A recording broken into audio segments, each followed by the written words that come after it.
नमस्कार दोस्तों, मैं हूं दिनेश केवरा। स्वागत है आपका न्यूज़ टाइम एस न्यूज़ के इस लाइव अंक के अंदर।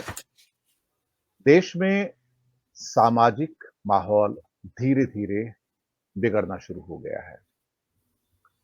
अ, शायद ये माहौल अगर कहीं और बिगड़ गया, तो भारतीय जनता पार्टी इसी के अंदर अपनी ब्लेसिंग ढूँढने जा रही है।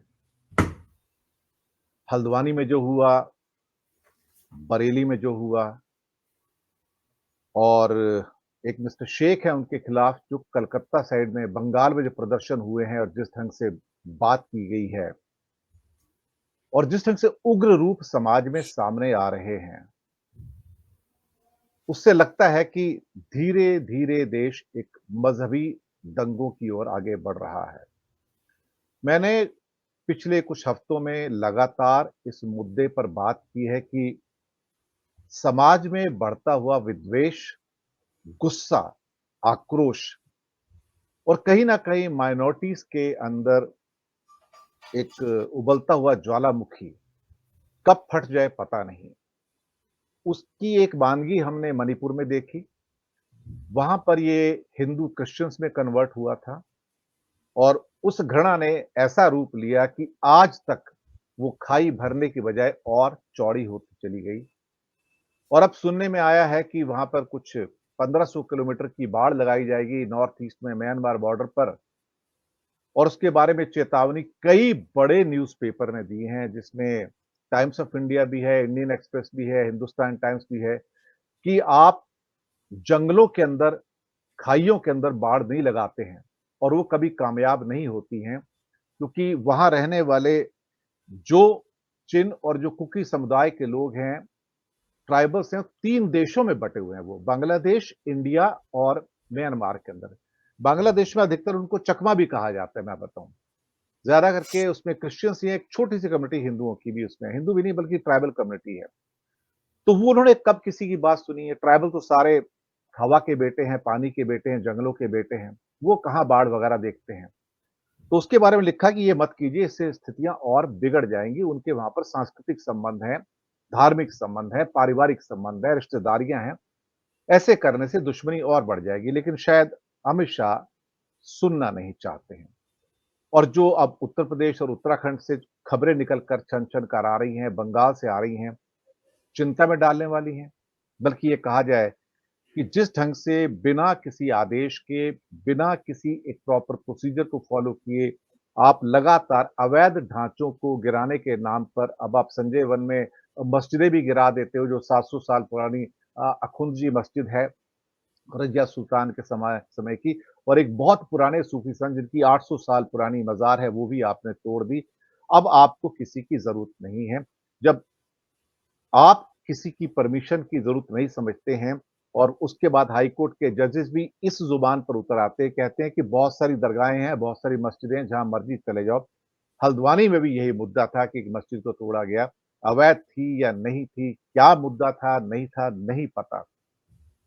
लेकिन धीरे-धीरे ऐसा लग रहा है कि जैसे एक प्रशासन पूरा का पूरा, पुलिस प्रशासन हो या हमारा सिविलियन प्रशासन हो, उसका भी हिंदूकरण होता चला जा रहा है। खास तौर से जुडिशरी के अंदर एक घटना घटी है पिछले 2-3 दिनों के अंदर, जहां पर सेकुलर और सोशलिस्ट शब्दों के इंक्लूजन के ऊपर आपत्तियां दर्ज की गई हैं और वहां पर जो सबमिशन की डेट है नीचे जो कॉन्स्टिट्यूशन की उसकी डेट की बात की जा रही है और वहां पर इस बात की चर्चा शुरू हो गई है कि ये दोनों शब्द जो डाले गए थे वो उचित थे या अनुचित थे।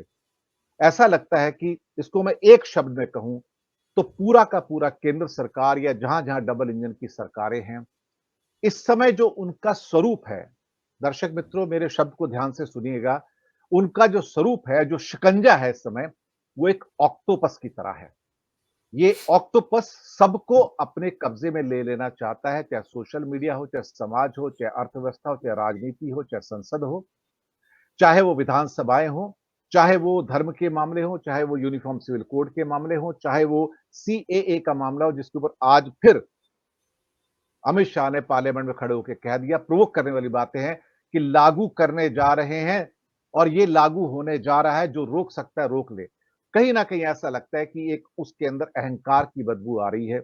लेकिन शायद धीरे-धीरे जो हल्द्वानी में हुआ है या जो बरेली में हुआ है, ये शायद एक ट्रेलर है 16 एमएम का, 70 एमएम की पिक्चर जब सामने आएगी, तो उससे ना केवल देश का नुकसान होगा, ना केवल जनता का नुकसान होगा, बल्कि जो बिज़नेस प्रोपोज़िशंस हैं, वो भी ये समझेंगे कि क्या देश वास्तव में अब इस काबिल है कि यहाँ पर आकर बिज़नेस किया जाए, क्योंकि यहाँ कभी भी कुछ भी हो सकता है।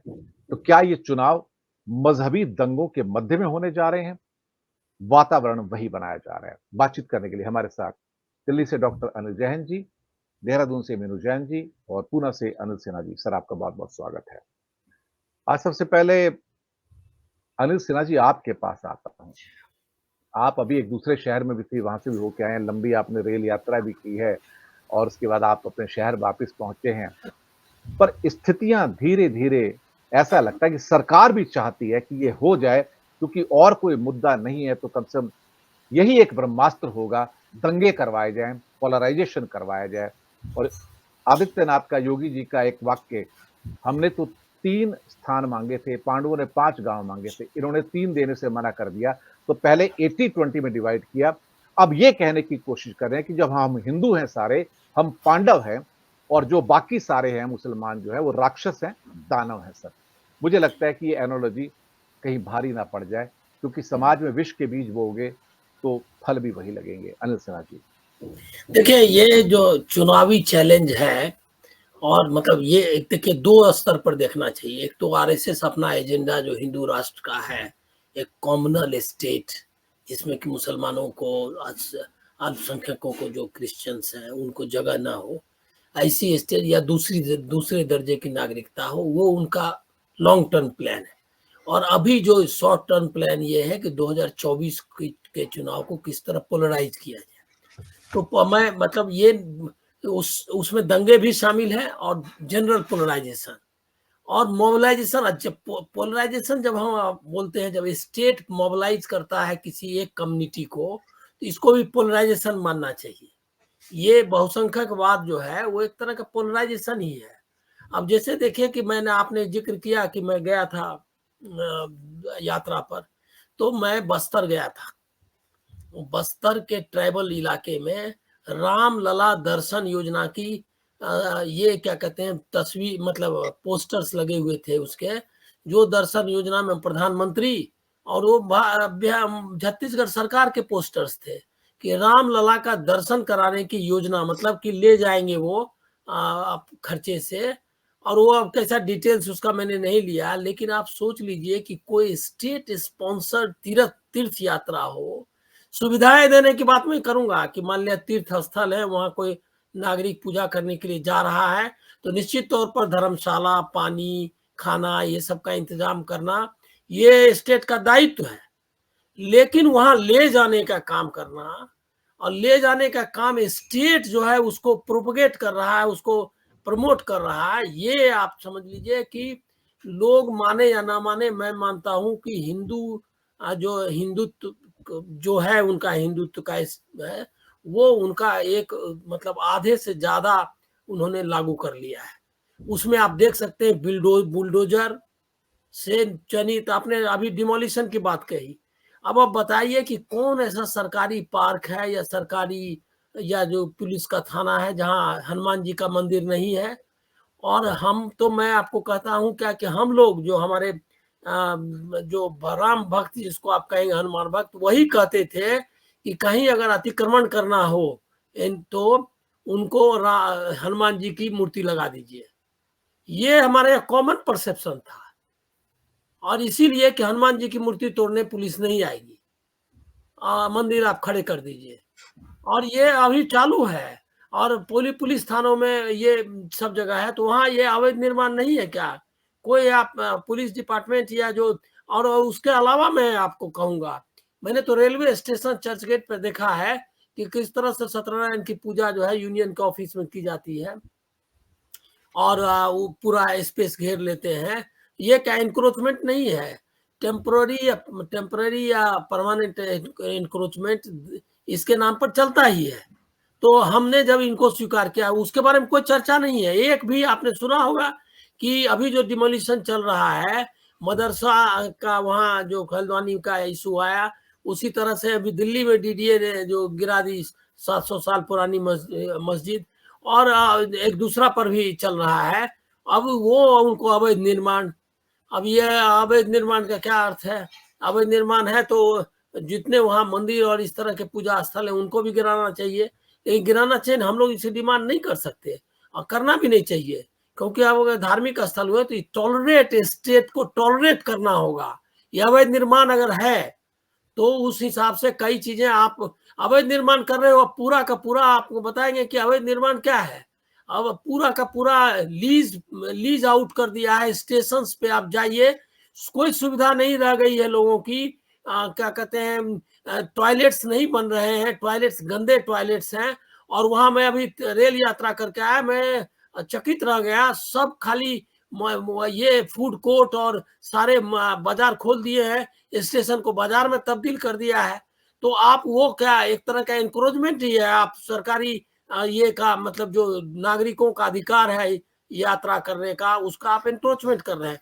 तो ये देखिए, एक है क्या कि 3 टर्म, ये एक चुनौती है, मैं मानता हूं कि विपक्ष के सामने, कि 2024 के पहले उन्होंने ट्राई किया था कि राम मंदिर के नाम पर हो जाएगा मामला, लेकिन अब हमको लग रहा है क्या कि उसमें वो दम नहीं दिख रहा है। रामलला दर्शन योजना ये फेल हो गया, ऐसे नहीं मानूंगा, लोग जाएंगे, लेकिन जो यूफोरिया, जो उत्तेजना पैदा करना चाहते थे, वो हमको लग रहा है कि पैदा नहीं कर पाया।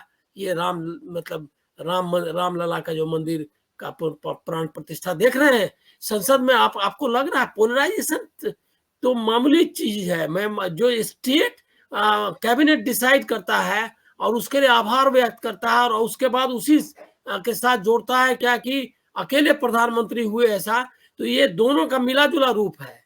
ये हिंदुत्व जो है, जो असली उसका है कि फासिस्ट तानाशाह को प्रोजेक्ट करना, नरेंद्र मोदी के व्यक्तित्व को, और दूसरा है कि एक मेजोरिटी वाला जो स्टेट है, बहुसंख्यकवाद है, उसको रखना कि जो हिंदू हैं उनका ही है। तो आज उनका भाषण आपने ध्यान नहीं दिया, उन्होंने कहा दुनिया में कोई ऐसा नहीं है जहां बहुमत जो है ने के लोगों का इस तरह से नहीं कर पाया हो, वो सब जगह अपना किया है। वो बोल रहे हैं बहुसंख्यकवाद का कि खुली वकालत कर रहे थे, और जबकि ऐसा है नहीं। अब मैं सबसे ज्यादा चिंतित इस बात का, जो 2024 से ज्यादा जो चिंता मेरी है, वो जो चैलेंज है विपक्ष को, वो तो है ही, लेकिन वो जो चैलेंज फेंका है सिविलाइजेशन के सामने, भारत के की सभ्यता के सामने, वो सबसे बड़ा चैलेंज है। आप बताइए कि वो जब डिस्कस कर रहे हैं आधुनिकता के बारे में, जो एनवायरनमेंट के बारे में, क्लाइमेट चेंज के बारे में, लोगों का मतलब कि इलाज में इस्तेमाल करना है एआई तो किस हद तक होना चाहिए, कैंसर के बारे में बात कर रहे हैं, और हम जो है तो ये कह रहा है कि 1528 से लेकर हम आंदोलनरत थे, और हम जो है सो 500 साल की गुलामी खत्म कर रहे हैं। ये कौन सा डिबेट है भाई? आप इस इंडियन सिविलाइजेशन को कहाँ ले जा रहे हैं? इस बीच में आप क्या कह रहे हैं? आप कह रहे हैं कि जो बुद्ध हुए, कबीर हुए, या ये क्या कहते हैं रविन्द्रनाथ टैगोर हुए, आप महात्मा गांधी सबसे बड़े हुए, वो जो है वो उनको सबको छोड़ करके ये कह रहे हैं 1528 से लेकर के भारत राम मंदिर के लिए लड़ रहा था। ये कौन सा नैरेटिव है भाई? ये जो आरएसएस की नैरेटिव है, वो सबसे बड़ा खतरा है लोकतंत्र के लिए, भारतीय सभ्यता के, भारत की सभ्यता के लिए, विविधता की संस्कृति के लिए। और मैं देख रहा हूं कि 2024 का जो डिसिसिव इलेक्शन है, उसके पहले ये इस स्पीच इसको ज्यादा तेजी से बढ़ाना चाहते हैं, इस नैरेटिव को, और इसके लिए वो दंगे और बुलडोजर और सब चीज का इस्तेमाल करेंगे। सीएए भी एक हथियार है, सीए साफ तौर पर एक हथियार है जो डिस्क्रिमिनेट करता है लोगों को धर्म के आधार पर। तो ये जो चीज है, इसका चैलेंज है अभी राम मंदिर तक को, तो का जो राम के प्राण प्रतिष्ठा का आयोजन को के चैलेंज को तो हमको लग रहा है राहुल गांधी और जो बाकी विपक्षी पार्टियां ने एक हद तक उस चुनौती का सामना करने में सफलता पाई। मैं मानता हूं वो पोलराइज नहीं कर पाए उस तरह से, तोड़फोड़ जो कर ले इधर उधर, लेकिन वो नहीं कर पाए, लेकिन अब वो अगली चुनौती इन्होंने ये फेंकी है सीआईए की। मैं इसको एक चुनौती मानता हूँ, चुनावी चुनौती, जिसका सामना कैसे वो करती है जी, विपक्ष की पार्टियां, ये देखने ले। एक लाइन और इसमें ये ऐड करूंगा कि विपक्षी पार्टियों के सामने जरूर असमंजस की बात कर दी है कि अगर वो सीए के विरोध में खुलकर उतरती है तो पोलराइजेशन को कहीं को आप मदद तो नहीं करती हैं, जैसे कि, और उसमें अगर वो छोड़ती है तो ये स्पेस ओवैसी जैसे लोग ले जाएंगे। ओवैसी जो है अंत में संविधान की कसम खाता है, सब कुछ विविधता की बात करता है, और अंत में वो बाबरी मस्जिद जिंदाबाद करता है। ये भी एक तरह का मैं समझता हूँ कि भ्रामक है। जो मस्जिद ढहा दी गई, संविधान के बारे में पर आक्रमण है, ये बात होनी चाहिए। बाबरी मस्जिद जिंदाबाद का समर्थन नहीं किया जा सकता।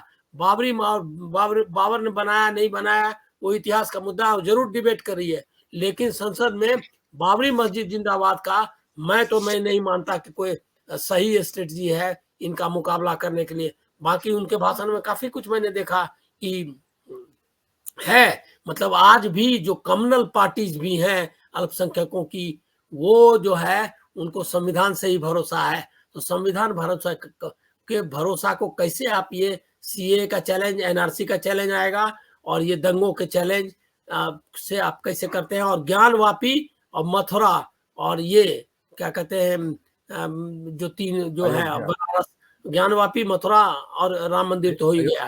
तो ये, हाँ, जी, ये इसके अयोध्या। चैलेंज, ये कैसे आप उसको करते हैं, वो हमको लग रहा है कि ये चैलेंज वो फेंक रहे हैं 2024 के चुनाव के पहले, और 2024 के बाद तो इसको इम्प्लीमेंट ही करेंगे।